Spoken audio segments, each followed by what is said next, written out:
Iya. Sorry ass DJ.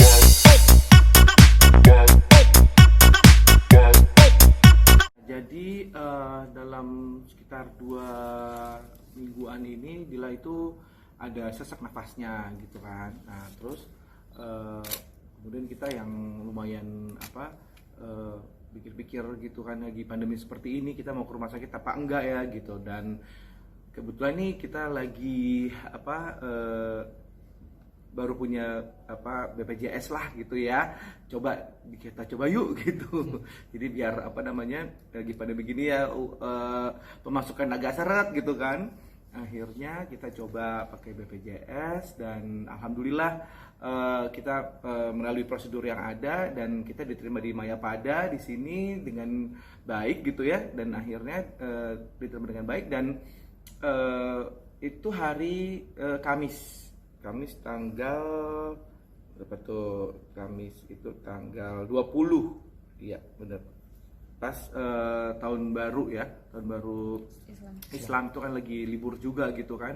Tapi lagi libur gitu tapi tetap aja gitu kita diterima dengan baik. Dan akhirnya Dila memang pada saat itu udah nggak enak ya, pada sekitar tanggal 20 itu tuh. Sebelumnya juga sehari 2 hari sebelumnya tuh udah agak anget, dari gelisah gitu kan.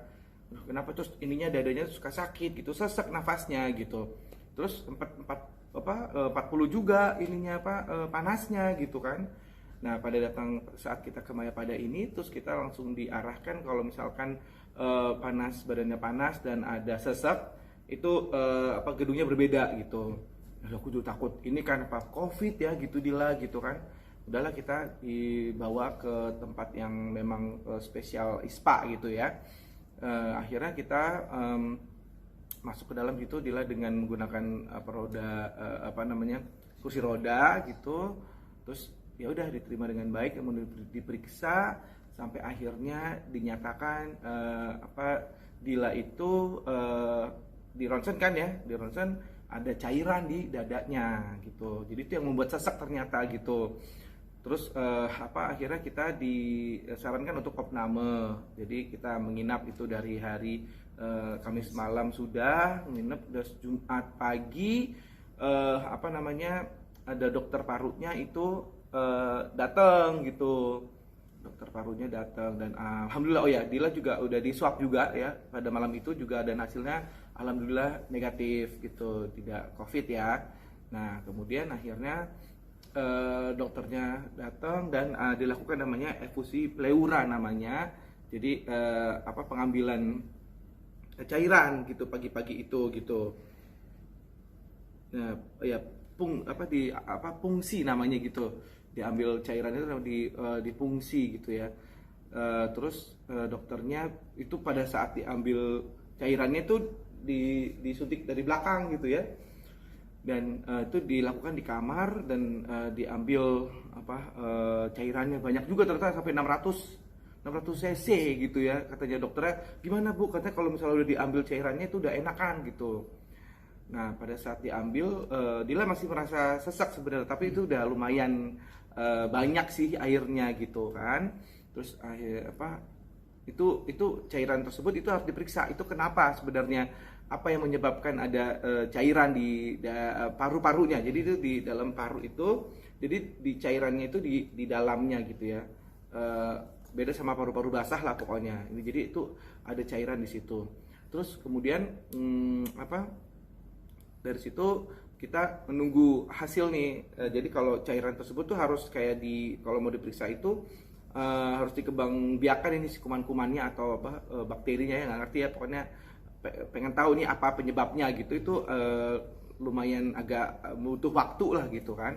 Akhirnya Jumat itu diambil airnya, jadi masih harus ada tindakan berikutnya gitu sebenarnya kalau memang masih sesak ya Dila gitu. Dan hari Sabtu masih observasi kemarin dan ternyata Dila masih sesak ternyata. Nah hari Minggu ini kita akan melakukan tindakan berikutnya, yaitu nanti di USG nanti ditandain kalau misalnya memang kemarin itu hari Sabtunya itu sempat di ronsen lagi untuk melihat keadaan airnya itu seperti apa, dan ternyata masih ada airnya, masih ada sisanya gitu, dan memang Dila memang rasa masih sesek nih di dada dia itu di bawahnya, dan memang harus disedot lagi nih gitu. Jadi hari ini tepat hari ini tuh akan dilakukan tindakan USG, dilihat tepatnya tuh di mana sih, ditandain gitu loh ya, biar supaya itu tepat tuh, biar nanti di mana untuk bisa pengambilan cairannya gitu. Okay. Nah akhirnya Senin besok sih insya Allah ada tindakan berikutnya. Ya selama di rumah sih Dila walaupun agak nyesek sedikit gitu, dia tadi kalau naik tangga tuh terus sengal-sengal gitu, terus kalau beresin terus keringet dingin gitu, terus agak panas badannya, ya itu pakai itu aja ibuprofen gitu. Nah, jadi sebelum kita ke BPJS ini kita sempat lakukan kita ke dokter keluarga kita lah gitu istilahnya ya. Sebelum ke sini sekitar kurang lebih 2-3 hari sebelumnya gitu, sekitar tanggal 16 Agustus mungkin ya, itu kita ke klinik gitu dan diinfus Dila gitu kan, kirain membaik gitu.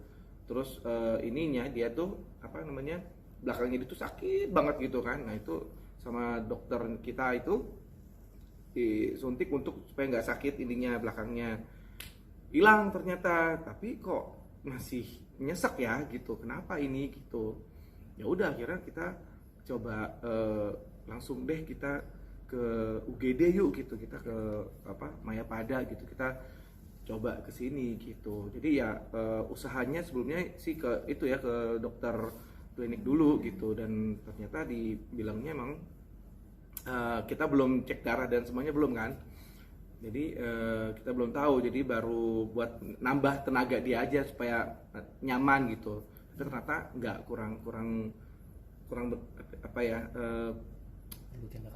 tindakan itu mungkin belum bisa membuat Dila sembuh gitu, dan ternyata memang ketahuannya adalah si cairan itu ada cairan di dalam paru-parunya gitu ya gitu.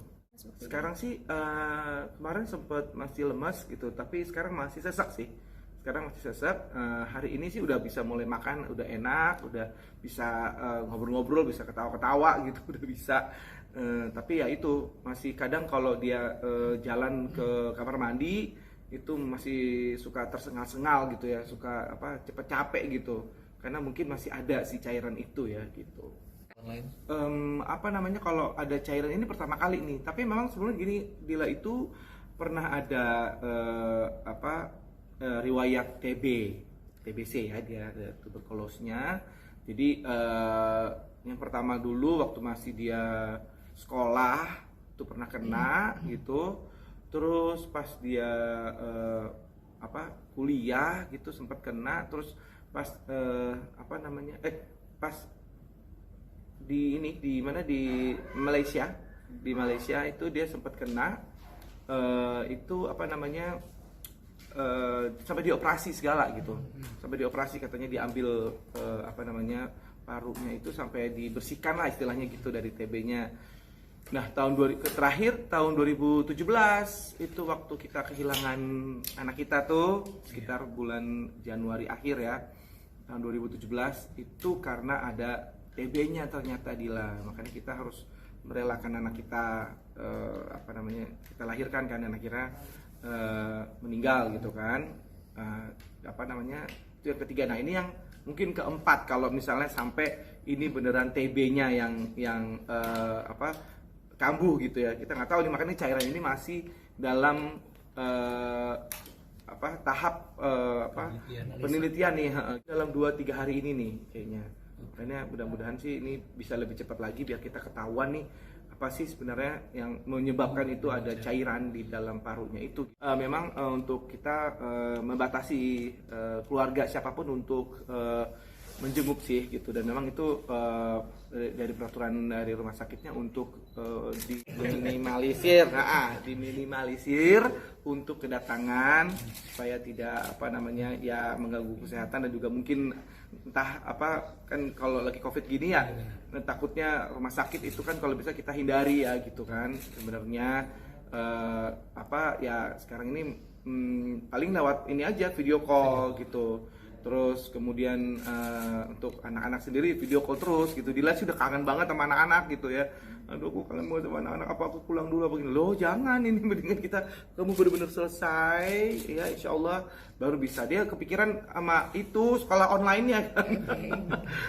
masih mikirin anak-anak gitu, ya ampun ya mereka sempet pokoknya kangen banget pastinya ya, sering pokoknya tiap hari itu pasti ada video call sama anak-anak itu, sehari bisa 2 kali malah, bangun pagi terus mau malam itu kan kadang suka. Terus anak-anak suka ibunya tuh tetap pengen anaknya tuh belajar gitu ya, dan khususnya di sekolah kita ini kan Global Islamic School ini ya hafiz Quran gitu kan, ininya kan salah satu studinya gitu kan.